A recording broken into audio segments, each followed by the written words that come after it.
नमस्कार साथियों, स्वागत है आपका एक बार फिर से आपके अपने YouTube चैनल अभिनव टेक्निकल क्लासेज में। साथियों, आज हम चर्चा करेंगे किरचॉफ के वोल्टेज नियम के बारे में। पिछली क्लास में हमने किरचॉफ के धारा नियम के बारे में चर्चा की थी। इस वीडियो के डिस्क्रिप्शन में लिंक मिल जाएगा किरचॉफ के धारा नियम का, KCL का, और ये जो वीडियो है आपका किरचॉफ के वोल्टेज नियम से संबंधित है। तो साथियों, किरचॉफ के जो नियम है, सबसे पहली बात, जटिल परिपथ जो होते हैं, कॉम्प्लेक्स जो सर्किट होते हैं, उन परिपथों को हल करने के लिए किरचॉफ के नियमों का उपयोग किया जाता है। किरचॉफ ने दो नियम दिए हैं, एक धारा नियम तो दूसरा वोल्टेज नियम। धारा नियम को हम लोग प्रथम नियम के नाम से जानते हैं और वोल्टेज नियम को हम लोग किरचॉफ के द्वितीय नियम के नाम से जानते हैं। तो साथियों, आज की जो क्लास रहेगी किरचॉफ के वोल्टेज नियम से संबंधित रहेगी। इसको अनेक नामों से जानते हैं। सबसे पहली बात, इसको हम बोलते हैं किरचॉफ का वोल्टेज नियम। कैसा नियम?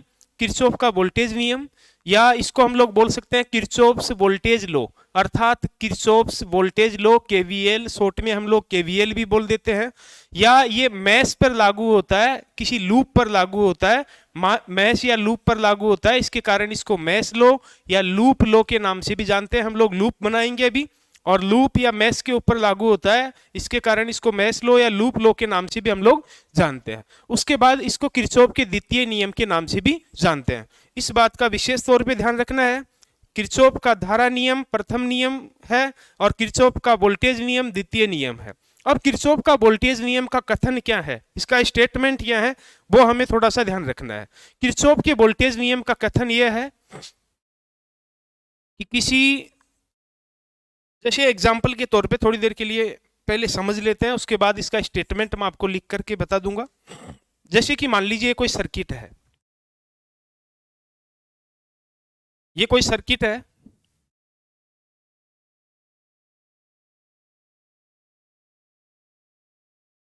ये एक नॉर्मल सा सर्किट है, ठीक है। ये जो सर्किट है, इस सर्किट में मान लीजिए मैंने यहाँ एक बैटरी लगाई है 20 वोल्टेज की, और यहाँ मैंने रखा है 2 ओम का रेजिस्टेंस, यहाँ रखा है मैंने 3 ओम का रेजिस्टेंस, और यहाँ रखा है मैंने 5 ओम का रेजिस्टेंस, ठीक है।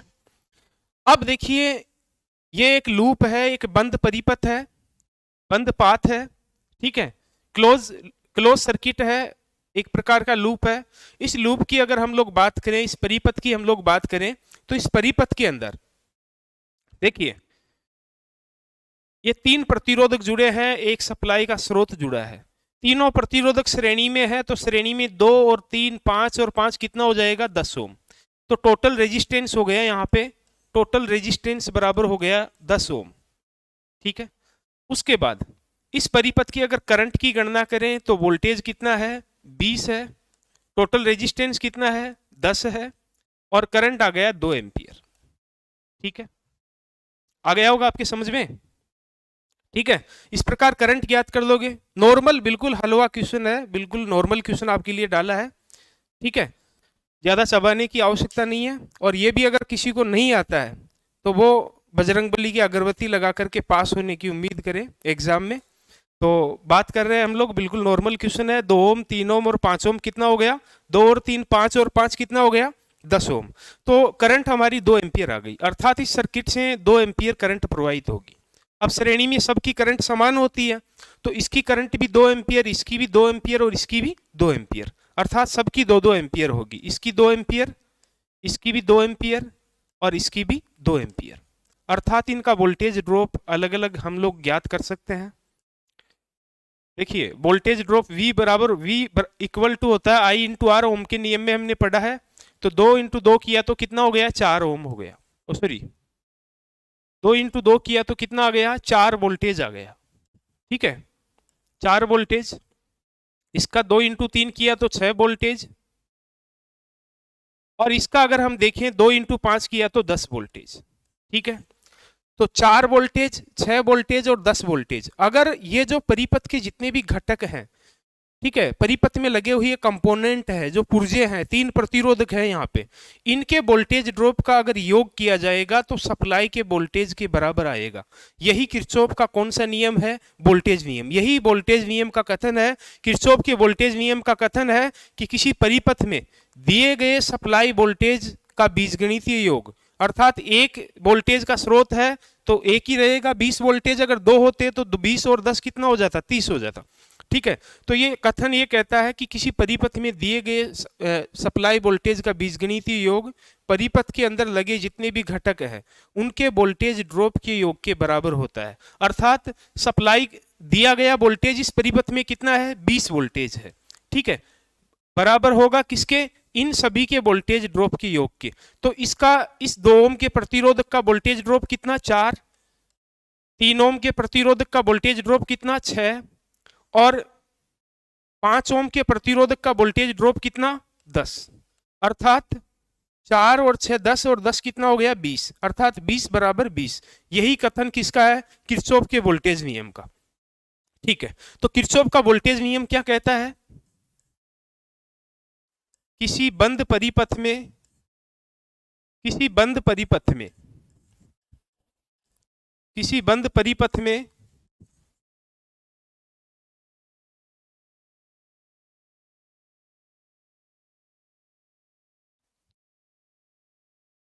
स्रोत वोल्टेजों का योग, स्रोत वोल्टेजों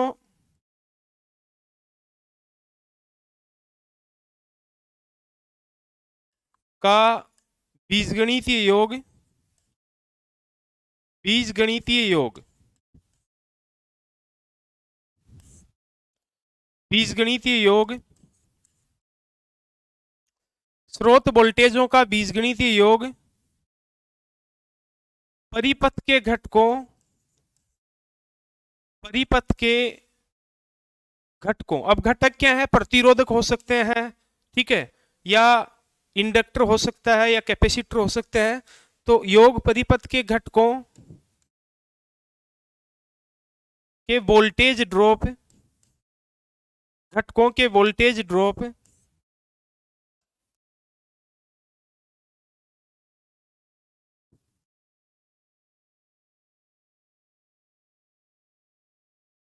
के योग के बराबर, के योग के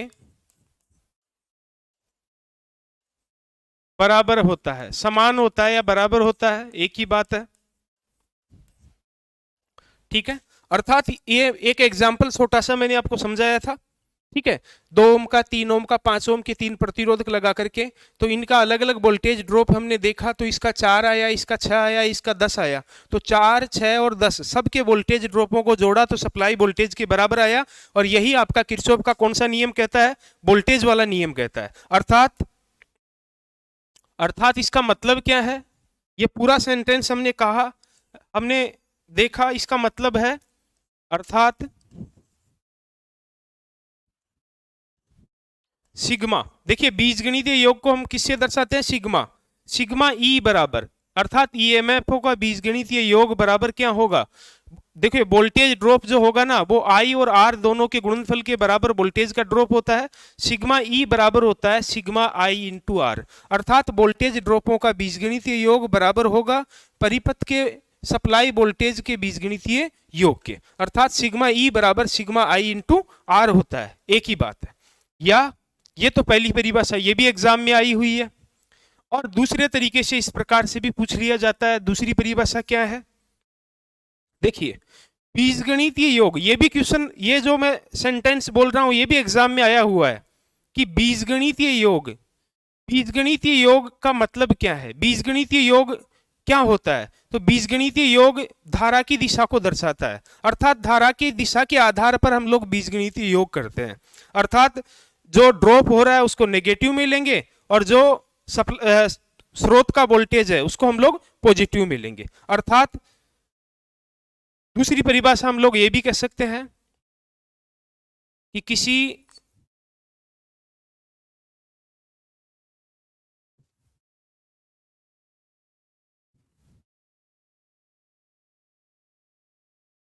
किसी बंद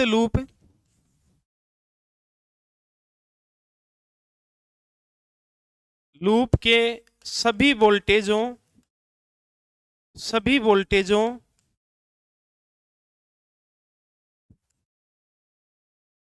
का बीजगणितीय योग, का बीजगणितीय योग सभी वोल्टेजों का बीजगणितीय योग शून्य होता है, अर्थात sigma E minus sigma I into R बराबर क्या होगा? 0। अर्थात सिग्मा ई बराबर क्या होगा? Sigma E minus sigma I into R बराबर क्या होगा? 0। ठीक है, इस प्रकार भी हम लोग इसको लिख सकते हैं, तो इस बात का आपको ध्यान रखना है। अर्थात सभी स्रोत ईएमएफओं का योग माइनस वोल्टेज ड्रॉपों का योग बराबर क्या होगा? 0। देखिए इसको हम कैसे समझेंगे। देखिए सिग्मा ई बराबर सिग्मा ई, देखिए बीजगणितीय योग का मतलब मैंने आपको बताया था चिन्हों से होता है। तो सिग्मा ई, देखिए सप्लाई ईएमएफ कौन सा है? केवल 20 वोल्टेज, यहाँ इसी से समझ लेते हैं, 20 वोल्टेज है। ठीक है, तो 20 वोल्टेज है माइनस इनका सबका बीजगणितीय योग क्या आ गया? 20 है सप्लाई वोल्टेज का। तो ठीक है, उसके बाद माइनस घटकों के वोल्टेज ड्रॉपों का योग क्या करेंगे? 4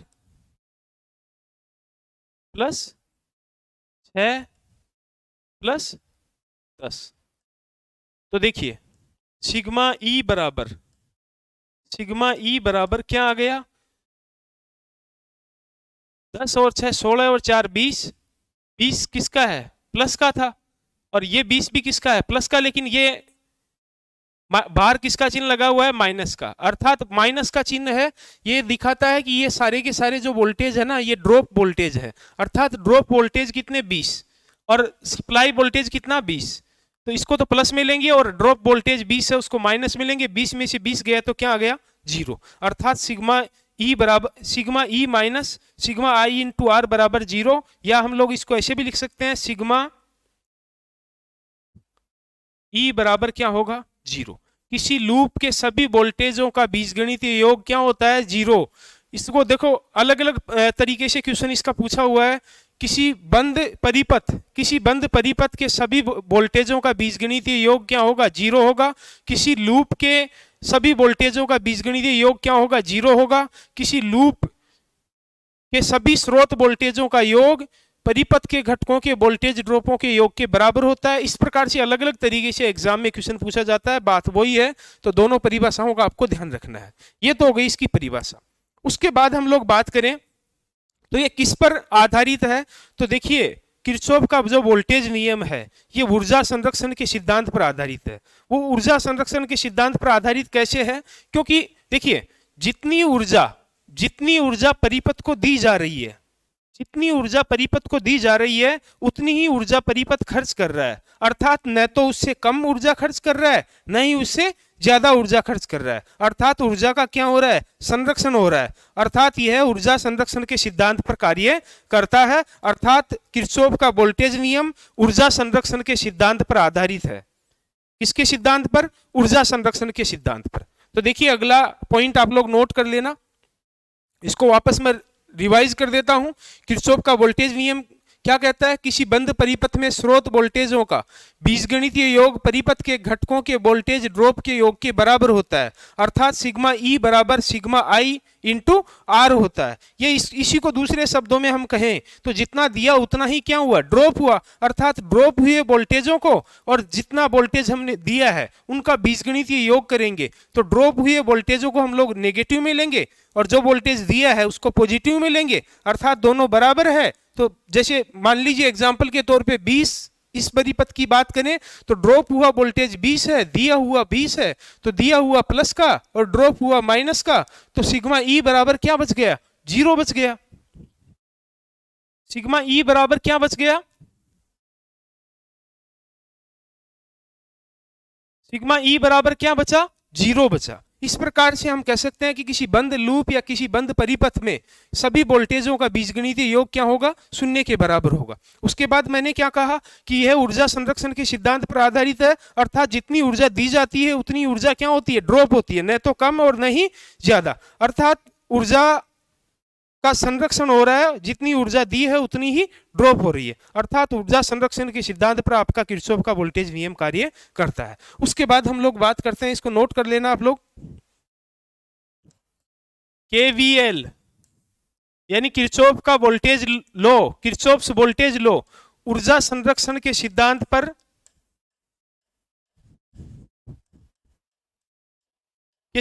पर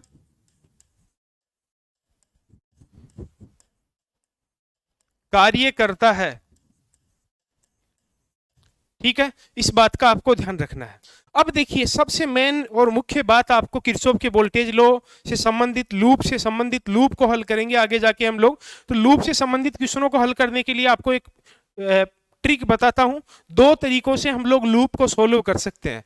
सबसे पहला तरीका तो क्या है और दूसरा तरीका क्या है। जैसे एग्जाम्पल के तौर पे आपके पास ये एक लूप है, ये क्या है, कोई लूप है। जैसे मैं एक नॉर्मल सा लूप आपको दे देता हूं, ये लूप है और इसमें इस प्रकार से ये धारा बह रही है।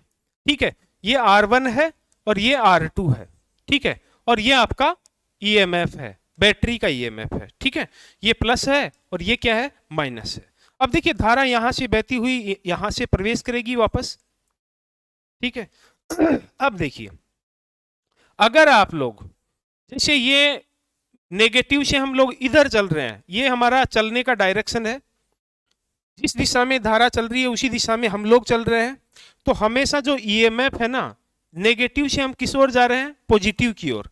तो इसको हम लोग, पहला तरीका तो यह है कि इसको हम लोग ले सकते हैं बैटरी के EMF को, अगर नेगेटिव से पॉजिटिव की ओर जा रहे हैं तो हम इसको ले सकते हैं ऋणात्मक। ठीक है, EMF को किस में ले लिया, ऋणात्मक में। उसके बाद प्रतिरोधक की बात करें तो देखिए जिस दिशा में धारा बह रही है उसी दिशा में हम चल रहे हैं, तो इसको किस में लेना है, प्लस में लेना है। प्लस में लिया हमने तो क्या हुआ, I इंटू R1। ठीक है, उसके बाद आगे बढ़े, यहां भी I है, तो देखिए जिस दिशा में हम चल रहे हैं उसी दिशा में क्या चल रही है, धारा चल रही है, तो इसको भी प्लस में लेना है, I इंटू R2। ठीक है, बराबर क्या होगा, 0 होगा। ठीक है, बराबर क्या होगा, 0 होगा। एक तो पहला तो ये तरीका है। दूसरा तरीका, आप लोग अगर मान लीजिए EMF को पॉजिटिव में लेते हो, जैसे नेगेटिव से पॉजिटिव की ओर गए तो EMF को अगर पॉजिटिव में लेते हैं तो E, फिर प्रतिरोधक में अगर धारा की दिशा में आप चल रहे हैं तो प्रतिरोधकों में फिर किस में लेना है, नेगेटिव में। अर्थात इसमें अगर पॉजिटिव में ले लिया तो इसमें नेगेटिव में, और इसमें नेगेटिव में ले लिया तो इनमें पॉजिटिव में आपको लेना है। अर्थात negative IR1 negative IR2 equal to 0। ठीक है, अब जब हम लोग क्या करेंगे, पक्षांतरण करेंगे, इधर इसको मैं भेजूंगा, तो देखिए पहले वाले में IR1 प्लस IR2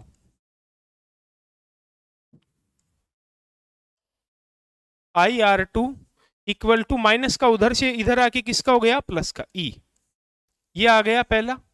दूसरे को हल करते हैं, दूसरे को हल करेंगे तो ये E है, प्लस का है, इधर आके किसका हो जाएगा, माइनस का, तो minus IR1 minus IR2 equal to minus E। अब देखिए यहां माइनस कॉमन आ रहा है, माइनस को कॉमन लेंगे तो यहां भी माइनस है, तो माइनस का ये प्लस हो गया, ये भी प्लस हो गया और ये भी प्लस हो गया। अर्थात जो ऊपर बना है 1 नंबर में बना है वही 2 नंबर में बन रहा है। अर्थात इस प्रकार से दोनों तरीकों से आपको क्वेश्चन को जब आप हल करते हो तो आपके आंसर में कोई भी परिवर्तन नहीं आएगा, अर्थात आपका आंसर वही रहेगा जो आना है। ठीक है, तो आप कोई से भी तरीके से कर सकते हो। अगर आप लोग अगर मान लीजिए आप नेगेटिव से पॉजिटिव की ओर बैटरी में चल रहे हो और इसको पॉजिटिव ले रहे हो, तो प्रतिरोधकों में धारा की दिशा में चलने पर नेगेटिव लेंगे, और अगर बैटरी में नेगेटिव से पॉजिटिव की ओर चलते समय आप पॉजिटिव ले रहे हो तो प्रतिरोधकों में धारा की दिशा में चलते समय इसको अगर आप बैटरी में नेगेटिव से पॉजिटिव की ओर चलते हैं और इसको अगर आप पॉजिटिव में लेते हैं तो प्रतिरोधकों में धारा की दिशा में चलने पर इसको नेगेटिव में लिया जाएगा, और अगर बैटरी के अंदर नेगेटिव से पॉजिटिव की ओर चलते समय आप इसको नेगेटिव में लेते हैं तो प्रतिरोधकों में धारा की दिशा में चलते समय इसको पॉजिटिव में लिया जाएगा। इस बात का आपको थोड़ा सा ध्यान रखना है। उसके बाद हम लोग आगे बढ़ते हैं, क्वेश्चनों पे आते हैं। आपके एग्जाम में आए हुए जो क्वेश्चन है उनको सोल्व करते हैं और केवीएल लगा लगा के सभी क्वेश्चनों को हम लोग सोल्व कर लेंगे। तो सबसे पहले तो एक नॉर्मल सा क्वेश्चन हम लोग देख लेते हैं। जैसे ये क्वेश्चन है कि दिए गए परिपथ में केवीएल का उपयोग करके V1 व V2 ज्ञात करें। देखिए वोल्टेज नंबर 1 और वोल्टेज नंबर 2 आपको ज्ञात करना है और टेक्निकल हेल्पर की एग्जाम में 28 अगस्त 2018 को सेकेंड पारी के अंदर क्वेश्चन आया था ये। ठीक है, तो अब हम इसको सोल्व करते हैं और ये चित्र भी दिया हुआ था। ठीक है, और दिया हुआ है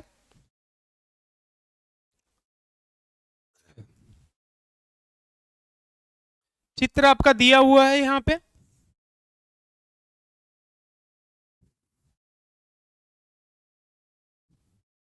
सॉरी, यहाँ पे जो वोल्टेज है ये 20 वोल्टेज है। ठीक है, और ये आपका प्लस माइनस हो ही गया। अब देखिए सिंपल सी बात है, दोनों के दोनों प्रतिरोधक किस क्रम में है? श्रेणी क्रम में है। तो देखिए आर टी बराबर क्या हो जाएगा श्रेणी में? आर टी बराबर 2 + 3 = 5। 2 + 3 बराबर कितना ओम? 5 ओम आ गया। अर्थात श्रेणी में दोनों का योग हो जाएगा तो कुल प्रतिरोध निकल के आ जाएगा। ठीक है, अब देखिए इसका वोल्टेज अगर वोल्टेज हमें ज्ञात करना है तो इनकी धारा हमारे पास होनी चाहिए, क्योंकि V बराबर होता है IR। ठीक है, तो धारा इनकी ज्ञात करो। तो धारा I बराबर श्रेणी में I बराबर क्या होगा? वोल्टेज 20 बटे प्रतिरोध कितना है? 5 है। टोटल प्रतिरोध 5 ओम आ गया, तो करंट का मान आ गया 4 एम्पियर। अर्थात इसकी धारा भी 4 एम्पियर होगी, इसकी धारा भी 4 एम्पियर होगी। 4 एम्पियर और इसकी भी 4 एम्पियर, दोनों की करंट हमारे पास आ गई। अब देखिए V बराबर 2 ओम का V बराबर क्या होगा? I × R। ठीक है, तो देखिए 2 ओम के अंदर धारा की बात करें तो प्लस से माइनस की ओर बह रही है, अर्थात धारा किस में है? पॉजिटिव में है। तो पॉजिटिव में कितना है? 4। ठीक है, इंटू आर कितना है? 2 ओम है, बराबर कितना आ गया? 8 वोल्टेज। ठीक है, उसके बाद 3 ओम का V, अर्थात 3 ओम का जो V है ना उसको हम लोग क्या नाम देंगे? V2। ठीक है, और 2 ओम का क्या है? V1, इसको नाम देंगे। तो V2 बराबर क्या होगा? I। अब देखिए I आप लोग देखें तो देखिए नेगेटिव से किसकी ओर जा रही है? पॉजिटिव की ओर जा रही है। जब नेगेटिव से पॉजिटिव की ओर धारा जा रही है तो धारा को किस में लेंगे? नेगेटिव में। तो नेगेटिव में धारा कितना एम्पियर आई थी? 4 एम्पियर। 4 इंटू प्रतिरोध कितना है? 3 ओम है, तो माइनस के 4 और 3 को गुणा किया तो 12, और वो किसका? माइनस का। 12 वोल्टेज किसका? माइनस का, नेगेटिव। अर्थात 8 वोल्टेज प्लस का और 12 वोल्टेज माइनस का। आंसर हो जाएगा ए ऑप्शन। आंसर क्या होगा? ए ऑप्शन आपका आंसर हो जाएगा भाई। इस प्रकार से आप लोग इस प्रकार के क्वेश्चनों को हल कर सकते हैं केवीएल लगा करके। नॉर्मल क्वेश्चन था, इसमें तो ज्यादा कुछ था ही नहीं। अब आगे थोड़ा थोड़ा बढ़ेंगे हम लोग। ये तो हलवा क्वेश्चन था, जानते हो हलवा क्वेश्चन क्या होता है? हलवा क्वेश्चन यानी बिल्कुल नॉर्मल क्वेश्चन, जिसको चबाने का कोई भी कष्ट नहीं हो हमें, तो वो हलवा क्वेश्चन है। अर्थात इसको इसमें ज्यादा कुछ करने का आपको कष्ट नहीं है, अर्थात ज्यादा कुछ इसमें नहीं करना है। अब ज्यादा करने की क्वेश्चन धीरे धीरे हम लोग देखेंगे। तो देखिए सबसे पहली बात, ये चित्र आपको दिया है। दिए गए सर्किट में केवीएल का उपयोग करके आर का पता लगाएं। अर्थात आर का मतलब क्या है? रेजिस्टेंस का मान आपको ज्ञात करना है केवीएल का उपयोग करके। टेक्निकल हेल्पर की एग्जाम में 28 अगस्त को उसी पारी में 2018 में सेकंड पारी के अंदर 28 अगस्त को ही पिछला क्वेश्चन था और ये क्वेश्चन भी उसी पारी में आया है। अब देखिए केवीएल जब आप लगाओगे तो यहाँ देखिए वोल्टेज कितना दिया है? 50 वोल्टेज। जब नेगेटिव से पॉजिटिव की ओर आप जा रहे हैं, नेगेटिव से जैसे मान लो हम लोग ऐसे चल रहे हैं, देखो ये दे भी रखा है इसमें डायरेक्शन, इधर से इधर जा रहे हैं नेगेटिव से पॉजिटिव। तो अगर मान लीजिए आप वोल्टेज को प्लस में लेते हो, जैसे मान लीजिए केवीएल अप्लाई करने पर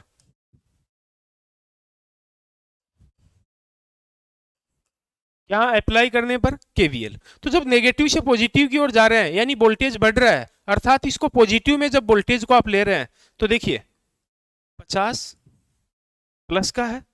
फिर उसके बाद करंट क्या है? I बराबर 2 एम्पियर दे रखा है, सबकी धारा श्रेणी में है, सबकी धारा 2 एम्पियर होगी।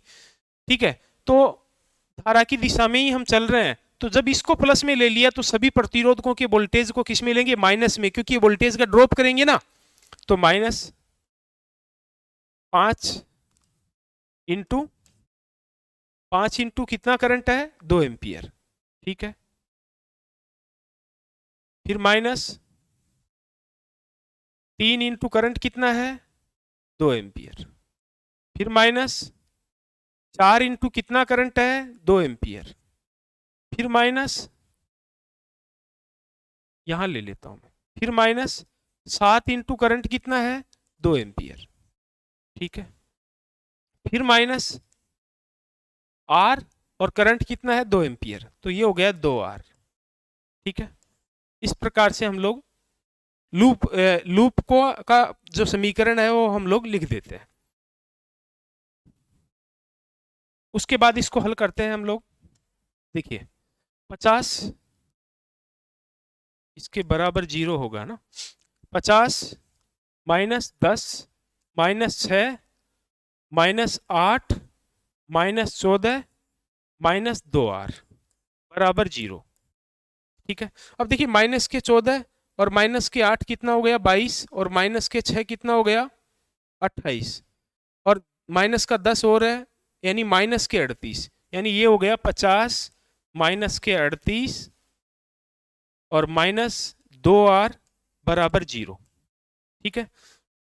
50 में से माइनस के 38 गए तो कितने बचे, 12, प्लस के बच गए 12, और प्लस के 12 यहां से यहां जाएंगे, किसके हो जाएंगे, माइनस के, तो माइनस के 2R बराबर माइनस के 12, ठीक है।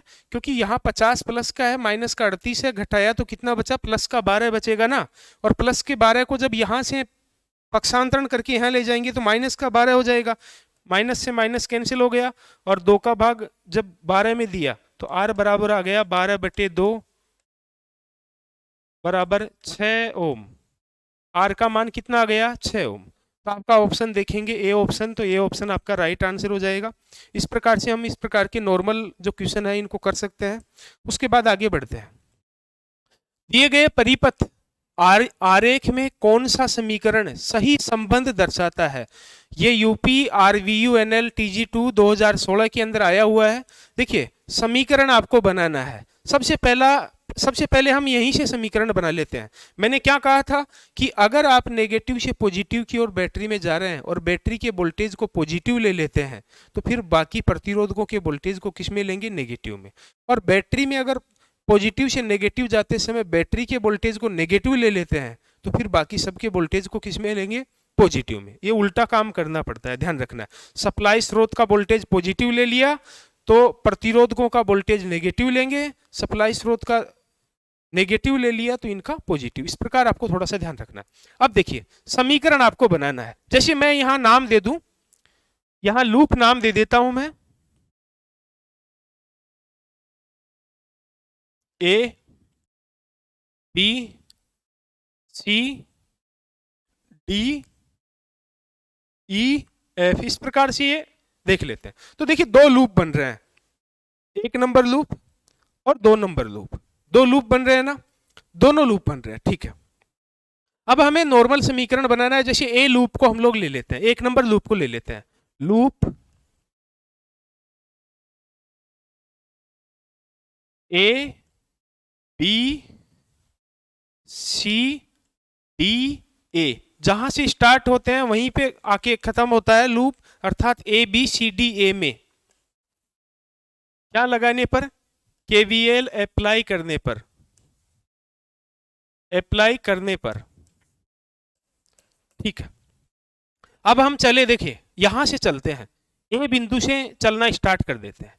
ए बिंदु से चले हम तो देखिए परिपथ में से करंट जो बह रही है ना, यहाँ पे यहां दे रखा है करंट का डायरेक्शन ये है, ठीक है, और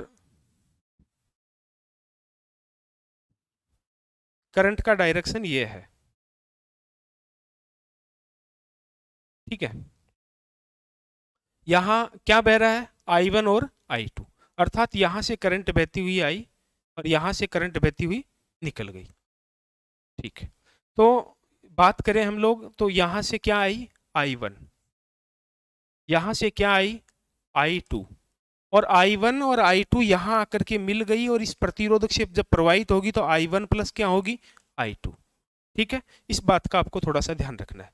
अब लूप की बात करें तो यहां से चलना स्टार्ट कर रहे हैं हम लोग, और करंट क्या बह रही है, I1 बह रही है इस लूप में। क्या बह रही है, I1। यहां से लेकर यहां तक I1 है, फिर यहां जाकर के देखेंगे तो I1 और I2 दोनों है।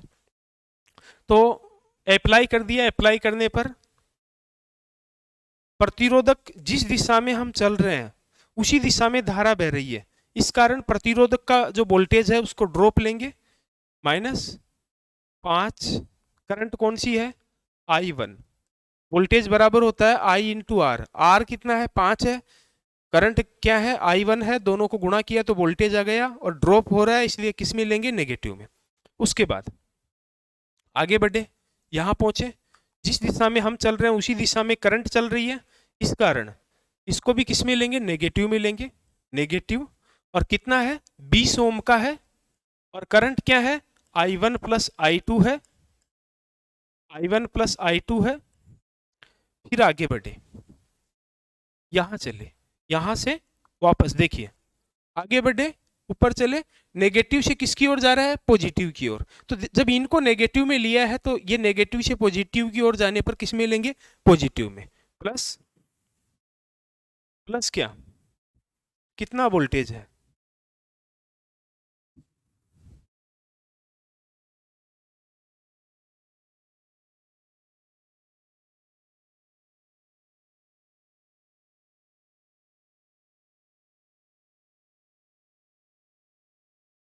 ये 4 वोल्टेज है और ये 6 वोल्टेज। ठीक है, ये आपका 4 वोल्टेज था और ये कितना है आपका, 6 वोल्टेज। इसका आपको थोड़ा सा ध्यान रखना है। अब देखो, प्लस क्या है, कितना वोल्टेज है, 4 वोल्टेज है, तो 4 लिख दो। ठीक है, अब देखो बराबर क्या होगा, 0 होगा। अब देखो इसको थोड़ा हल कर लेते हैं, -5I1 -20I1 -5I1 -20I1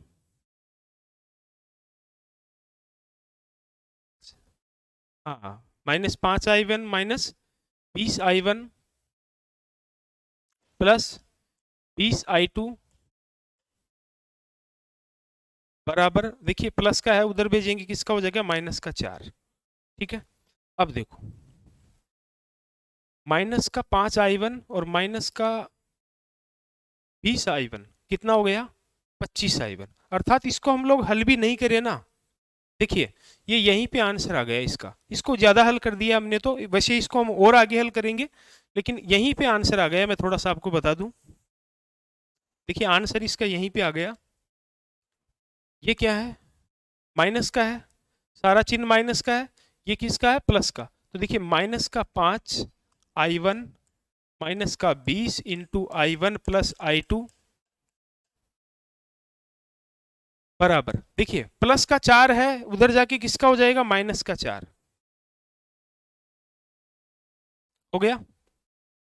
ठीक है, अब देखिए यहाँ पूरे के पूरे ब्रैकेट, यहाँ पे कॉमन क्या आ रहा है, माइनस आ रहा है। यहाँ कॉमन क्या, यहाँ क्या है, माइनस है, तो माइनस से माइनस कैंसिल, ये प्लस का और ये भी प्लस का, अर्थात 5I1 प्लस 20।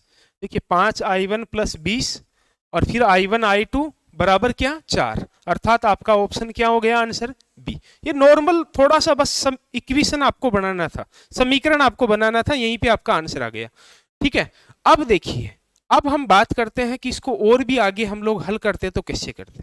देखिए ये आपका आंसर तो यहीं पे खत्म हो गया, लेकिन अगर मान लीजिए थोड़ा और भी इसको डेप्थ में इसको पूछ ले, कि किसी की करंट पूछ ले आपको, किस इनमें से किसी भी एक की करंट आपसे पूछ ले कि 5 ओम की धारा की गणना कीजिए या 4 ओम की धारा की गणना कीजिए, तो आप कैसे करोगे, वो थोड़ा सा देख लो। तो देखो इसको और आगे हम लोग हल करें तो ये हो गया 5I1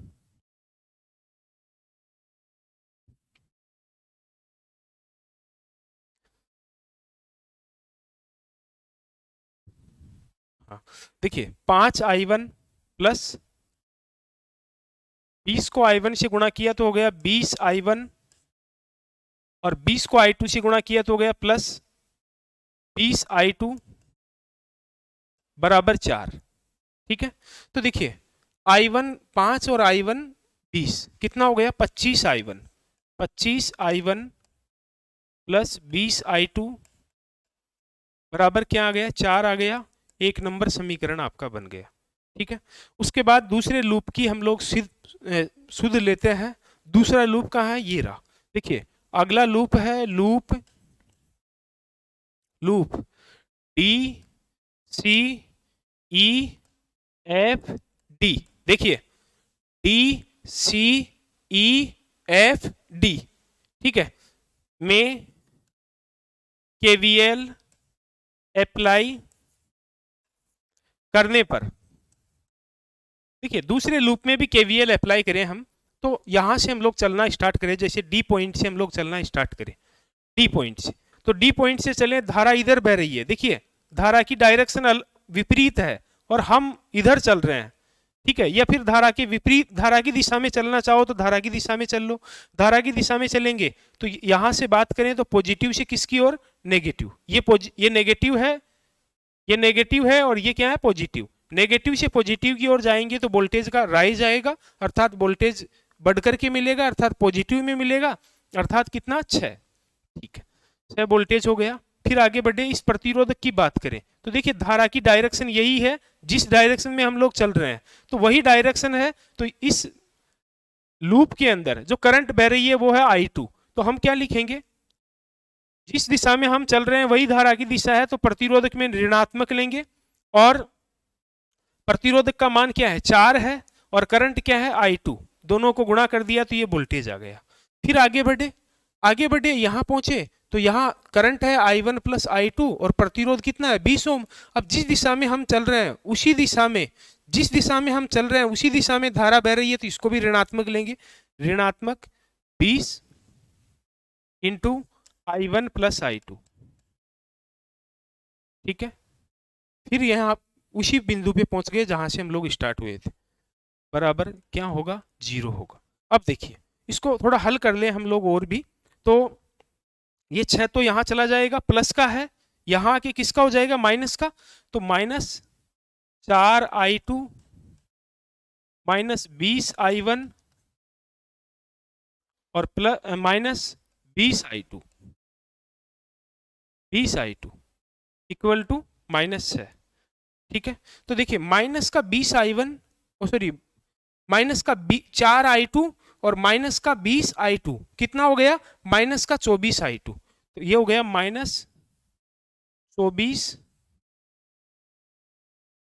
सॉरी देखिए I1 तो वही है -20I1 है और I2 कितना हो गया -24I2 बराबर -6। अब देखिए माइनस का जो भी, इधर भी माइनस है और इधर भी माइनस है, कॉमन ले लेंगे तो यहाँ ये प्लस का हो जाएगा, ये भी प्लस का हो जाएगा और ये भी प्लस का हो जाएगा। ठीक है, तो ये समीकरण नंबर कितना हो गया 2 हो गया। अब देखो यहाँ की बात करें तो I1 25 है, यहाँ बात करें तो I1 20 है, यहाँ I2 20 है और I2 20 है और यहाँ I2 24 है। तो इनको बराबर कैसे किया जाए, ठीक है, तो थोड़ा सा इनको और भी हम लोग सोल्व कर सकते थे। देखिए कैसे,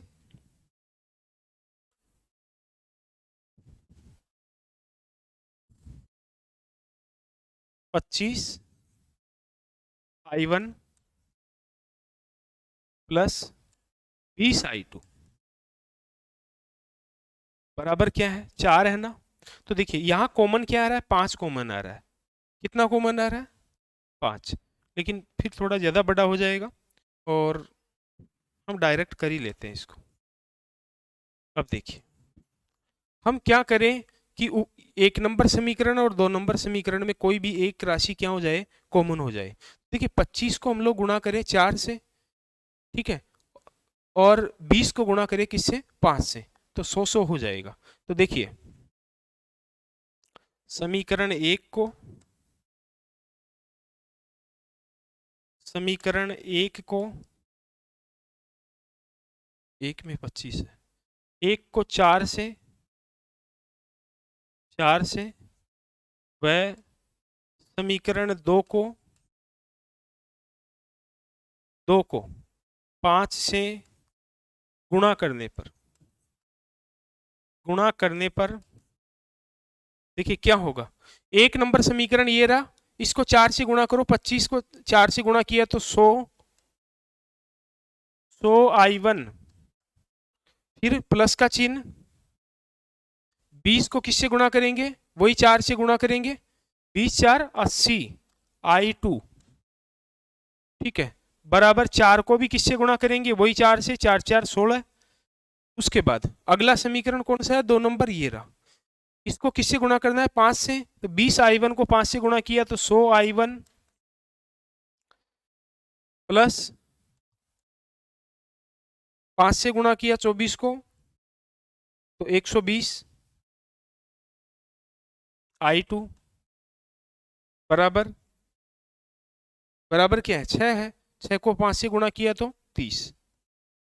अब देखिए हम लोग क्या करें कि ये I1 कट जाए, तो इसको घटा देंगे, घटाने पर नीचे के चिन्ह चेंज हो जाते हैं, ठीक है, ये लो, तो ये तो कट गया, माइनस का 120 है, उसमें से प्लस का 80 घटाया तो क्या बचा, माइनस के 40 I2, माइनस के 40 I2 बराबर माइनस का कितना बचेगा, 14, माइनस के 14 बच गए भाई, ठीक है। अब I2 जब हमें ज्ञात करना है, क्या ज्ञात करना है, I2, तो देखिए I2 बराबर हो गया 14/40, ठीक है, अर्थात 7/20 आ गया। I2 का वैल्यू क्या आ गया, 7/20। I2 बराबर 14/40 अर्थात 7/20, ठीक है, I2 आ गया। उसी प्रकार हम लोग I1 की भी गणना कर सकते हैं, I2 का मान रख दो, I2 का मान रख करके हम किसका भी गणना कर सकते हैं, I1 की भी गणना कर सकते हैं। जैसे समीकरण 1 में I2 का मान रखने पर, या I2 का मान आया है ना 7/20, I2 का मान रखने पर तो देखिए समीकरण 1 कहाँ है, ये रहा, तो 25 I1, ठीक है, प्लस 20 I2 का मान कितना आ गया, 7/20 इंटू 7/20, तो देखिए 20 से 20 कैंसिल हो गया, 7 ही बच गया, बराबर 4, ठीक है, यही है। तो देखिए 25 I1, ये प्लस का 7 है, इधर जाके किसका होगा, माइनस का, तो I1 बराबर होगा माइनस के 3/25, ठीक है, एम्पियर। क्योंकि प्लस का 7 इधर जाएगा तो 4 घट जाएगा, माइनस का 3 बचेगा और 25 का पक्षांतरण करेंगे नीचे आ जाएगा। इस प्रकार हम लोग करंट की भी गणना इस प्रकार के क्वेश्चनों में कर सकते हैं, ठीक है। उसके बाद प्रत्येक प्रतिरोधक में अगर आपको धारा की गणना करनी है, तो प्रत्येक प्रतिरोधक में जैसे लूप आपको दिया हुआ है, धारा की गणना आप लोग कर सकते हैं। जैसे पिछला क्वेश्चन था उसी प्रकार से, जैसे ये लूप है, इसमें आप लोग ऐसे चल रहे हैं और इस लूप में भी आप लोग ऐसे चल रहे हैं, ठीक है। यहाँ से आप लोग करंट निकाल लीजिए, ये I1 निकल के आ गई, और यहाँ से आपने करंट निकाली वो I2 निकल के आ गई, और यहाँ दोनों मिलकर के अंदर प्रवेश कर गई इसमें, ये हो गया I1 प्लस I2, ठीक है। ये लूप नंबर 1 है, ये लूप नंबर 2 है, ठीक है। और इसको हम लोग बात करें लूप 1 में, तो यहाँ से स्टार्ट कर देते हैं। तो लूप 1 में KVL अप्लाई करने पर, तो लूप 1 में KVL अप्लाई करें तो इधर से हम चल रहे हैं, तो जिस दिशा में हम चल रहे हैं उसी दिशा में धारा बह रही है, तो क्या लेंगे, नेगेटिव, कितना प्रतिरोध है 10, धारा क्या है I1, फिर यहाँ प्रवेश किए तो 2 धाराएं हैं I1 और I2 दोनों, इधर चली जाएगी I2 और इधर चली जाएगी वापस I1, ठीक है, तो यहाँ दो धाराएं हैं, तो 10 ओम का प्रतिरोधक है, नेगेटिव में लेंगे, नेगेटिव में 10 इंटू I1 प्लस I2। ठीक है, उसके बाद आगे बढ़े तो पॉजिटिव से किसकी ओर जा रहे हैं, नेगेटिव की ओर जा रहे हैं। पॉजिटिव से नेगेटिव की ओर जा रहे हैं तो क्या लेंगे, नेगेटिव, और कितना आएगा 10। फिर आगे बढ़े और यहाँ पहुंच गए वापस। ठीक है, और यहाँ पहुंचे तो यहाँ पहुंचते ही नेगेटिव से किसकी ओर जा रहे हैं, पॉजिटिव की ओर, तो क्या लेंगे, पॉजिटिव का 20 बराबर 0। तो देखिए माइनस का 10 और माइनस प्लस का 20, कितना बचा, प्लस का 10 बचा, और वो भी इधर जाके किसका हो जाएगा, माइनस का।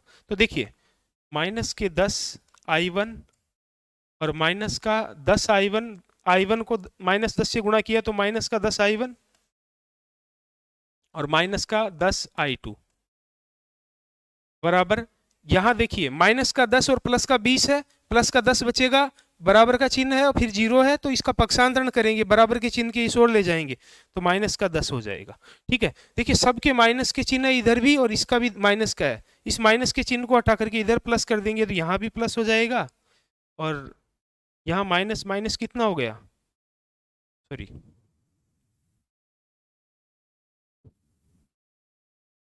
ठीक है, यहाँ माइनस का 10 और माइनस का 10 कितना हो गया, माइनस का 20 I1। ठीक है, और फिर माइनस का 10 I2 बराबर माइनस का 10, यही है। अब देखिए इधर माइनस का है और इधर भी माइनस है, तो सबका प्लस कर दो, तो 20 I1 प्लस 10 I2 बराबर 10, समीकरण नंबर 1 हो गया। फिर उसके बाद लूप 2 में KVL अप्लाई करने पर तो देखिए लूप 2 में KVL जब हम लोग अप्लाई करेंगे तो लूप 2 में भी हम लोग इसी प्रकार चल रहे हैं, यहां से चलना स्टार्ट कर देते हैं। यहां से चलेंगे तो धारा विपरीत, धारा के विपरीत में चल रहे हैं, देखिए धारा इधर से आ रही है, हम यहां से चलना स्टार्ट कर रहे हैं, तो धारा के विपरीत में चलेंगे तो ये किस में आएगा, प्रतिरोधक का वोल्टेज ड्रॉप प्लस में, तो 10 प्लस का, और करंट कौन सी है, I2 है इसमें, 10 I2। ठीक है, फिर यहां गए तो इस बैटरी के अंदर पॉजिटिव से किसकी ओर जा रहे हैं, नेगेटिव की ओर, तो पॉजिटिव से नेगेटिव की ओर जा रहे हैं तो नेगेटिव 20। फिर आगे बढ़े, धारा के विपरीत में हम लोग जा रहे हैं, धारा के विपरीत में हम जा रहे हैं, तो बैटरी के अंदर नेगेटिव से पॉजिटिव गए तो क्या हुआ, पॉजिटिव कितना हुआ 10। फिर उसके बाद इस प्रतिरोधक की बात करें तो धारा के विपरीत में हम जा रहे हैं, तो ये पॉजिटिव में हो जाएगा, और पॉजिटिव में कितना होगा, पॉजिटिव में 10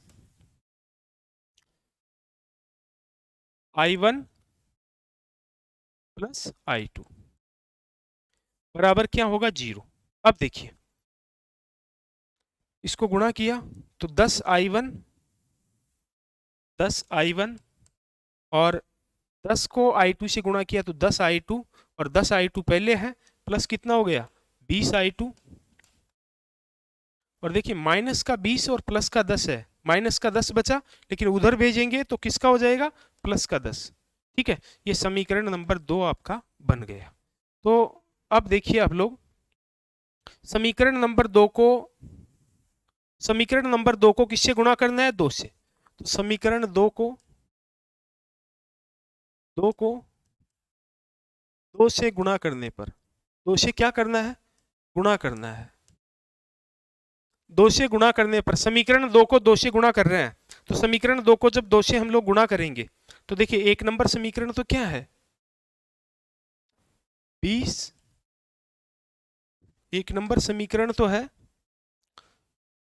20 I1 प्लस 10 I2 बराबर 10, यही है।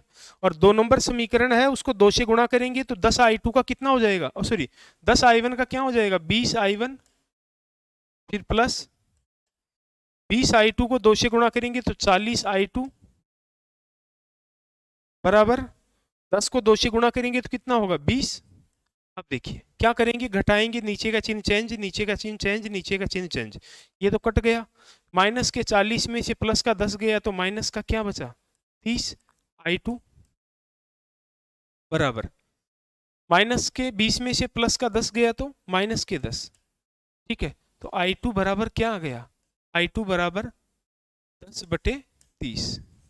ठीक है, ये तो कैंसिल हो गया माइनस माइनस, तो आ गया 1/3 एम्पियर। 1/3 एम्पियर जब क्या आ गया I2, तो I1 की गणना भी हम लोग कर सकते हैं।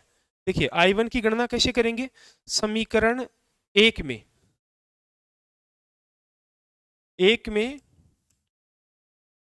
में किसका मान रखना है, I2 का,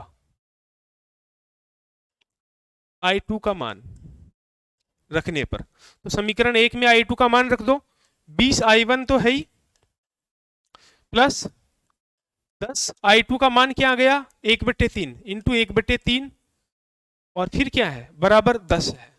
ठीक है, तो यहाँ गुणा किया तो 10 बटे क्या हो गया 3, तो ये हो गया 10/3, और 10/3 का उधर पक्षांतरण करेंगे तो क्या हो जाएगा 20 I1 बराबर 10 माइनस 10/3। तो देखिए 10 को 3 से गुणा किया तो 30, 30 में से 10 घटाया तो 20, 20/3, अर्थात क्या हुआ, अर्थात I1 बराबर 20/3, और देखिए सॉरी 20 I1 बराबर 20/3। अब I1 बराबर क्या हो जाएगा 20 नीचे आ जाएगा, I1 बराबर क्या हो जाएगा 20 कहाँ आ जाएगा नीचे आ जाएगा। तो देखिए I1 बराबर 20/3 इंटू 20, 20 का भाग 20 में कितनी बार, एक बार, तो I1 बराबर 1/3, अर्थात I2 और I1 दोनों का मान ही क्या आ गया 1/3 एम्पियर आ गया। अब जब इन दोनों का मान 1/3 है, तो I1 प्लस I2 क्या होगा 1/3 प्लस 1/3। ठीक है, 1/3 और 1/3 का योग क्या हो गया 2/3। तो इस प्रतिरोधक की धारा पूछता तो 2/3 एम्पियर, इसकी पूछता तो कितना 1/3, इसकी पूछता तो भी 1/3। इस प्रकार हम लोग सभी प्रतिरोधकों की धाराओं की गणना कर सकते हैं।